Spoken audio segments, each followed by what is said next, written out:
અકબર બિરબલની વાર્તા। એક દિવસે અકબરે સભામાં ઘોષણા કરી કે નગર પાસે જે નદી છે જેમાં પાણી બરફ બની જાય છે, જો કોઈ માણસ રાતભર તેમાં ઊભો રહેશે તો હું એમને મનભાવતું ઇનામ આપીશ। એક વૃદ્ધ માણસ આ કરવા માટે તૈયાર થઈ ગયો। અકબરે એક સિપાહીને તે માણસની નિગરાણી માટે મોકલ્યો। એ માણસ એ નદીમાં ગયો અને એણે આશરે 1 કિલોમીટર દૂર પ્રગટતા દીપક તરફ મોઢું કરીને ઊભા રહેવાનું સ્વીકાર કર્યું। આ વાત સિપાહીને નવાઈ લાગી। એ માણસ રાતભર કડકડતી ઠંડીમાં નદીમાં ઊભો રહ્યો અને સવારે રાજ્યસભામાં આવીને એણે રાજાથી પારિતોષિક આગ્રહ કર્યો।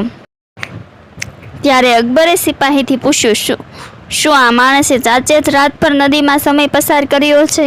સિપાહીએ કહ્યું, હા, પણ આ માણસ આશરે 1 કિલોમીટર દૂર પ્રગટી રહેલા દીપકથી તાપ લઈ રહ્યો હતો।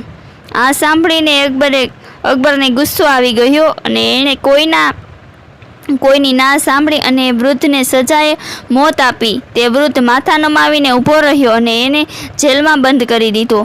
સભામાં આ બધું બિરબલ જોઈ રહ્યો હતો। સભા પછી બિરબલે અકબરથી આગ્રહ કર્યો કે એમના ઘેરે ભોજન પર આવે। અકબરે નિમંત્રણ સ્વીકાર કરી લીધું। અકબર બિરબલના ઘરે પહોંચ્યો। અકબરે મોડા સુધી ઇંતજાર કર્યો। તેને ખૂબ ભૂખ લાગી હતી પણ ભોજન તૈયાર નહોતું। અકબરે બિરબલથી પૂછ્યું, ભોજન ક્યારે મળશે?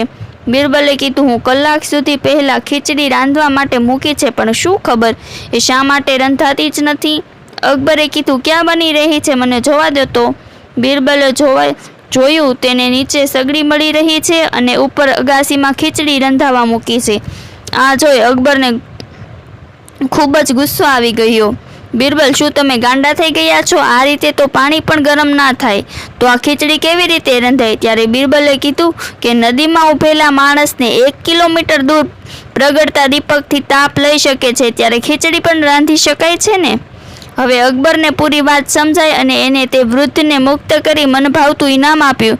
એવી હતી બિરબલની પ્રસિદ્ધ ખીચડી। તો આવી જ વાર્તાઓ સાંભળવા માટે મારી ચેનલને લાઈક કરો, શેર કરો અને સબસ્ક્રાઈબ કરો। ફરી મળીશું આવા જ વિડીયો સાથે।